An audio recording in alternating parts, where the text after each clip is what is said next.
Turpinot runāt par ķermeņa kustību gravitācijas laukā, tātad dažādos veidos izsviestu.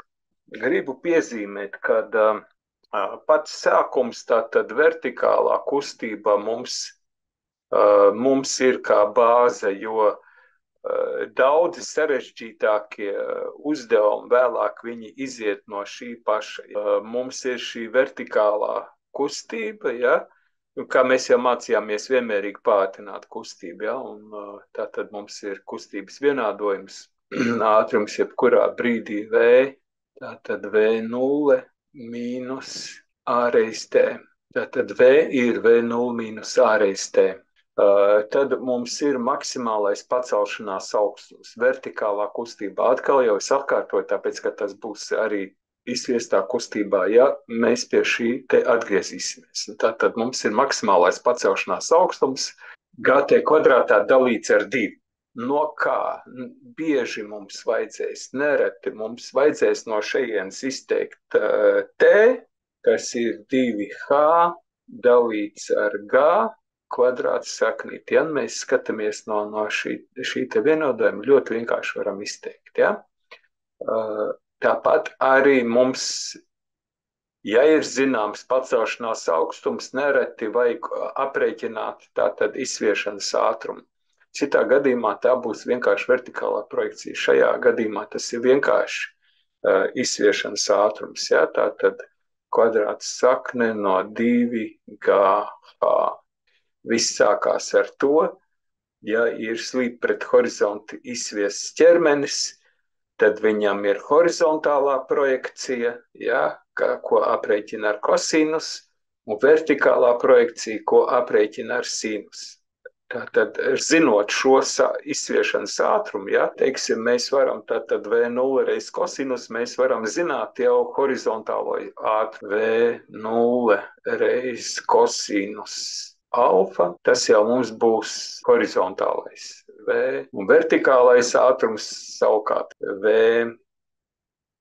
Vertikālais, ja, ir V0 reiz sinus alfa, ja, un atkal mēs jau zinām, ja V pretestību vērā neņem, tad horizontālais ātrums, tāpat tā kā horizontāli izsviestā, ir šajā gadījumā visu laiku vienāds. Tātad, ja mēs aprēķinām lidojuma laiku, tad mēs jau vienkārši varam aprēķināt, cik tālu viņš ir aizlies. Vienkārši V reiz T viss, ja, tad mēs izreikinām, kāds ir horizontālais ātrums, izreikinām, kāds ir laiks, tikko rādīja, kā to dara, un lūk, varam izreikināt ceļu. Ja? Šeit, ko mēs redzam, ja, šeit T ir izteikts šādā veidā. 2V0 reiz sinus alfa dalīts ar G.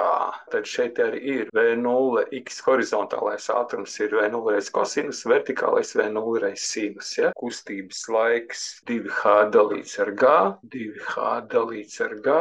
Bet tātad šeit ir V0 reiz kosinus, tātad ir, nu jā, būtībā ir tas pats, ko es jau esmu šeit pateicis, tikai jau ielikt formuliņās jau skaitļi iekšā. Kopējais noietais ceļš ir V reiz T, un viss maksimālais kustības atoms V kvadrātā dalīts ar G, šis te ir 45 grādi leņķi.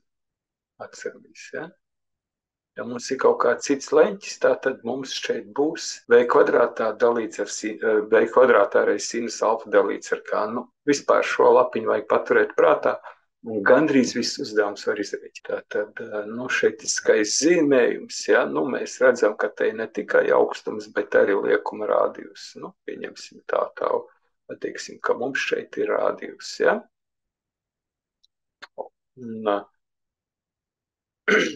Un mēs zinām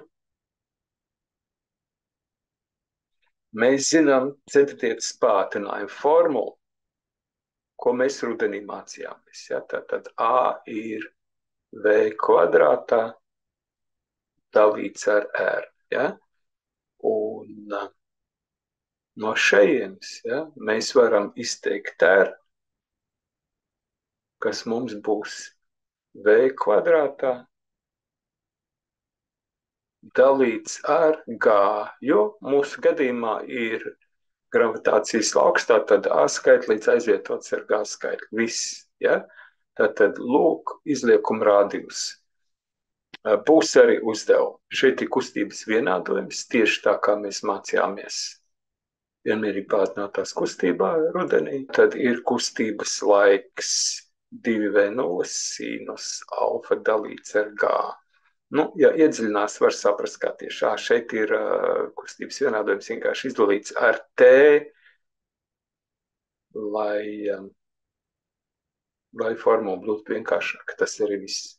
Nekādas ķīmijas. L ir V0 reiz T, kā redzam, jā, V0 mums ir šis T mums ir šis T, sinus reiz kosinus ir sinus 2 alfa no trigonometrijas, tātad un šeit vēl vienreiz noietais ceļš, jā, vienkārši formula. Un atgriežamies atpakaļ, šo PDF formātā e-vidē ielikšu, tā kā visas formulas un piemēri būs pieejami, uzdevums došu jums vienkāršs.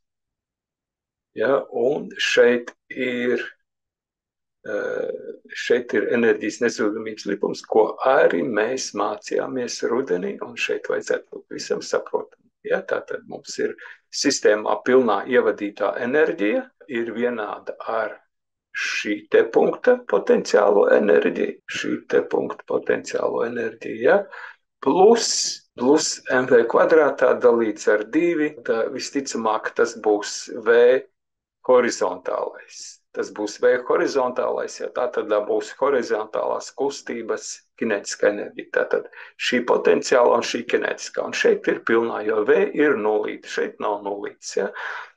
Un te, lai dzīve būtu vienkāršāk, ir abas vienādojuma puses reizināts ar 2 dalīts ar M. Un šeit mēs varam izrēķināt vēl, kas mums ir vajadzīgs, V kvadrātā minus 2GH, ja mums nav zināms kustības laiks vai kaut kas cits nav zināms, varam izmantot šo formuliņu.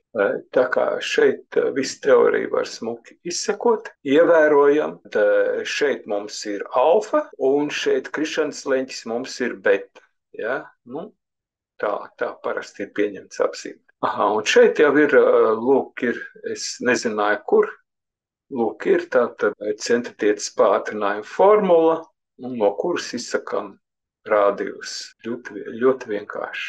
Mums neder sākuma ātrums, mums ir derīgs tikai horizontālā. Jā, mums der tikai horizontālās kustības ātruma modelis, tāpēc ir reizināts ar kosinus no alfa. Tātad šeit ir krišanas leņķis, un mēs zinām, mēs varam izreikināt katru vektora projekciju un izreikināt līdz ar to leņķi.